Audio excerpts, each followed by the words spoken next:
दो नंबर वजीर आजम है, ये आकर कौम के साथ खिताब करेगा इतने अहम मौके पर। इस वक्त तो इमरान खान साहब से खिताब करवाना चाहिए। इस वक्त तो आपको इमरान खान साहब को बाहर निकालकर उन्हें मौका देना चाहिए था ताकि कौम इकट्ठी हो।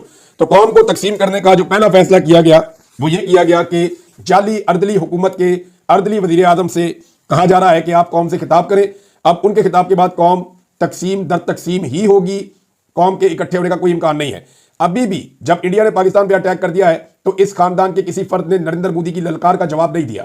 अभी भी इस खानदान के किसी फर्द ने किसी किस्म का कोई रिस्पॉन्ड नहीं किया। ये मोदी से डरते हैं, मोदी से खौफजदा है, या पता नहीं मोदी से इनकी कोई लालच है। ना बेटी बोलती है, ना बाप बोलता है, ना चचा बोलता है, ना भतीजा बोलता है। कोई भी इस पूरे खानदान के अंदर नरेंद्र मोदी को टक्कर देने के लिए तैयार नहीं है, जिसके जंगी जुनून ने इस पूरे रीजन को, दोनों एटमी ताकतों को आमने सामने लाकर खड़ा कर दिया है। रात के हमले में जो कौम इकट्ठी हुई थी उसकी हुब्बुल वतनी का बुखार सुप्रीम कोर्ट ऑफ पाकिस्तान के एक फैसले ने जो है वो खत्म कर दिया है। अब आप अंदाजा करें ना मिलिट्री कोड होती क्या है, जरा समझें इसको आप।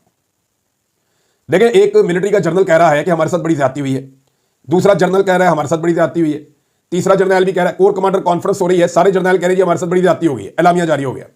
डीजीआईएसपी आ रहा है, उसने भी कह दिया जी बड़ी ज्यादती हो गई है हमारे साथ, एलामिया जारी हो गया। अब एक कर्नल बैठा हुआ है, छोटा ऑफिसर, और उसने अब फैसला देना है मिलिट्री कोर्ट में। क्या वो कह सकता है कि ज्यादती नहीं हुई?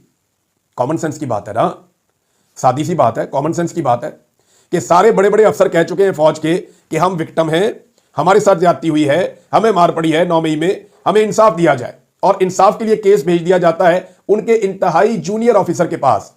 अब सीनियर ऑफिसर जिस जूनियर ऑफिसर को कोई भी काम कहेगा वो कर देगा। ये तो पानी भी पिलाने के लिए तैयार हो जाते हैं, हर काम करने के लिए तैयार हो जाते हैं अपने नौकरी के चक्कर में। तो मामला यह है कि सीनियर 3 अफसरान अपने जूनियर 3 अफसरान से इंसाफ मांग रहे हैं। तो जूनियर 3 अफसरान की क्या जरूरत है कि वो मतलूबा इंसाफ फराहम ना करें? यह है सबसे बड़ा सवाल इस केस में। तो मामला आकर वहीं रुक गया है कि जनाब फौजी अदालतों में सिविलियंस का ट्रायल ये पाकिस्तान का मजाक बनेगा। इसको फॉर ग्रांटेड नहीं लेना चाहिए था। जो यूरोपीय यूनियन का वफ्द आया था उसने भी कहा था पाकिस्तान के लिए बड़े प्रॉब्लम क्रिएट हो सकते हैं। जो पाकिस्तान का एक स्टेटस है पाकिस्तान के पास, जो पाकिस्तान के ताजिर फायदा उठाते हैं, आप जो यूरोपीय यूनियन में आपको मैसर है कि आप वहां पे ट्रेड कर सकते हैं, टैक्स फ्री ट्रेड कर सकते हैं। तो अगर पाकिस्तान से वो स्टेटस चला जाता है तो ये एक बड़ा प्रॉब्लम होगा। उसका रिव्यू भी होने वाला है। बहुत मुमकिन है कि पाकिस्तान ने इस सारे एपिसोड के बदले में अमेरिका से ये मांग ले, क्योंकि देखिए अमेरिका का दबाव आ रहा है कि पाकिस्तान ने जवाब नहीं देना, और पाकिस्तान जो है वो अगर जवाब नहीं देता तो अमेरिका की खुशनुदी हासिल करने में कामयाब हो जाएगा। ये बात आप ध्यान में रखिएगा। ये फैसला बहुत सारी चीजें बता रहा है। एक ये बता रहा है कि हमने इंडिया से नहीं इमरान खान से लड़ना है। ये फैसला ये बता रहा है कि आपका वजीर दिफा रात के हमले में सुबह सीज फायर की ऑफर दे सकता है, लेकिन 2 साल बाद भी पाकिस्तानियों का मिलिट्री ट्रायल बहुत जरूरी है।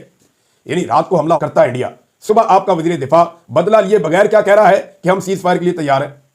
रात के हमले का सुबह होते ही सीज फायर का ऑफर दे रहा है आपका वजीर दिफा। लेकिन